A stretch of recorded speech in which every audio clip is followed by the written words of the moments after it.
Konnichiwa from BA. This is a Rorshok Japan update from the 21st of May 2024. A quick summary of what's going down in Japan. On Wednesday the 15th, the US and Japan signed a deal to jointly work on a system that can stop hypersonic missiles in midair. These missiles can fly at 5 times the speed of sound and follow unpredictable paths, which makes it hard to detect or intercept them. The two countries first thought of this deal in August last year. Japan will create the propulsion device that will intercept the missiles. They will start working on it in March 2025 and finish in the 2030s.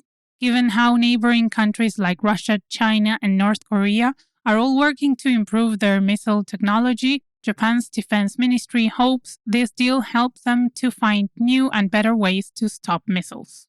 The US is helping Japan inspect its defenses as well. Rahm Emanuel, a US ambassador, visited Okinawa Prefecture last week. On Friday the 17th, he went to Yonaguni, Japan's westernmost island, and said that since the island was only 68 miles away from Taiwan, it would become an important strategic area if China decided to attack Taiwan. He also visited a local fishery cooperative where fishers said in August 2022 that they couldn't fish for a week because China was running ballistic missile drills. Emmanuel criticized China, saying that even though it's currently banning Japanese seafood imports, it has boats fishing near Japan. That same ambassador also got some letters from both the governor of Nagasaki Prefecture and the mayor of Nagasaki City, criticizing the US's subcritical nuclear tests that took place on Tuesday the 14th in Nevada, the US.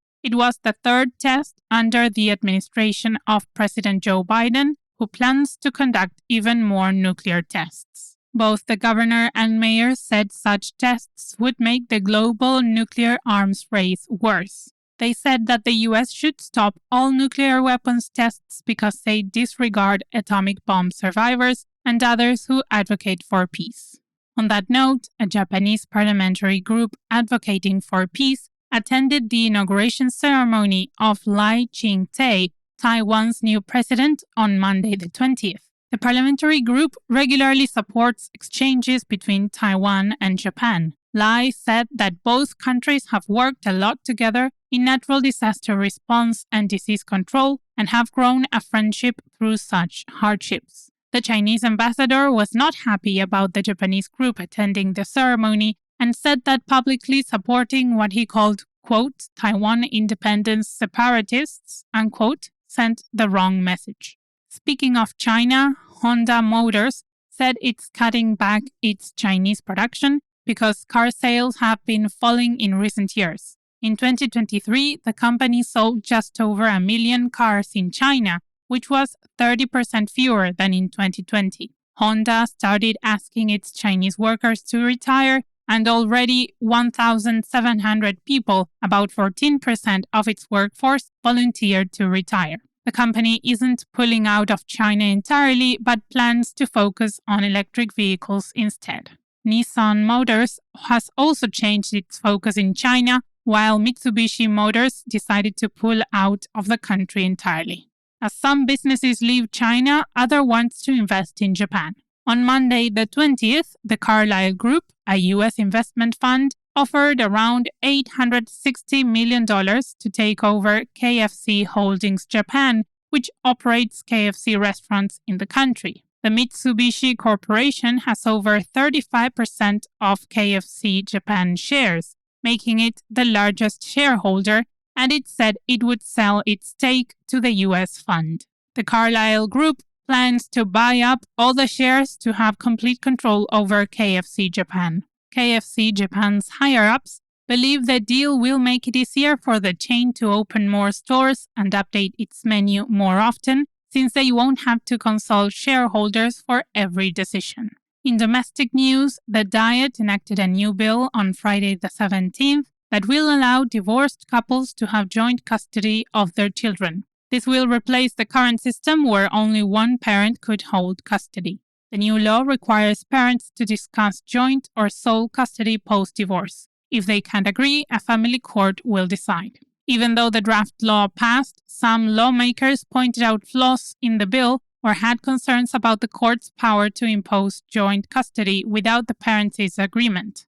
The government hopes to refine the new system before it officially goes into effect in 2026. The Diet also passed a change to the Road Traffic Act. Starting in 2026, courts will use a new system that can give harsher punishments to cyclists aged 16 and older who break traffic laws. The new blue ticket system can impose fines ranging from 5,000 to 12,000 yen or $32 to $77, similar to cars and motorcycles. The system includes fines for 113 violations and will target dangerous behaviors like ignoring traffic and stop signs and using mobile phones while riding. Another change is that courts can now punish drunk bike riders with up to 3 years in prison or a fine of up to 500,000 yen or $3,200. In tech news, a new type of aircraft nicknamed a flying car took off for the first time in Tokyo on Friday the 17th. It lifted off from a parking lot at the Tokyo Big Sight Convention Center in Koto Ward, hovering around 38 feet up and circling while people took photos and videos. The Tokyo Metropolitan Government organized the event to show off advanced technologies for the city's future. A U.S. company developed the single-person aircraft. It is 15 feet or 4.6 meters wide, 8 feet or 2.4 meters tall, can fly up to 62 miles or 100 kilometers per hour and stay in the air for around 15 minutes. They will keep having flight demonstrations until Thursday the 23rd at the same location. Flying cars aren't the only new tech on the table. The Japanese government plans to promote software-defined vehicles, or SDVs, where software rather than hardware will control the car. The government drafted a goal for domestic car makers to take up 30% of the global SDV market by 2030. The big advantage of SDVs is that companies can offer remote software updates and customization to help make driving easier and safer.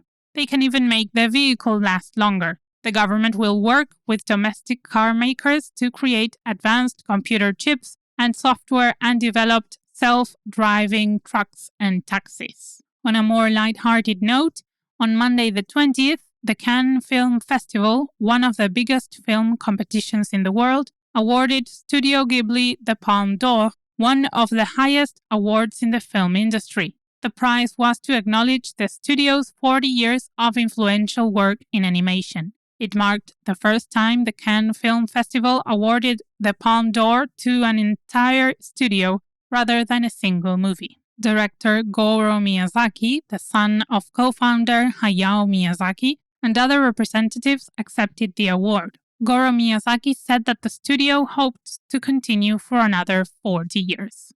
Then they showed 4 short animations based on Hayao's original screenplays. Before this, those animations were only displayed at the Ghibli Museum in Tokyo. And to wrap up this edition, some sports news. Baseball star Shohei Ohtani of the Los Angeles Dodgers hit his 13th home run of the season on Friday the 17th, coinciding with the Los Angeles City Council's official proclamation of the 17th of May as Shohei Ohtani Day. The home run placed him at the top of the National League's home run tally. And that's it for this week. Thank you for joining us. We appreciate all our listeners on Spotify, Apple Podcasts, and other platforms, especially those who subscribe and share the show with their friends and loved ones.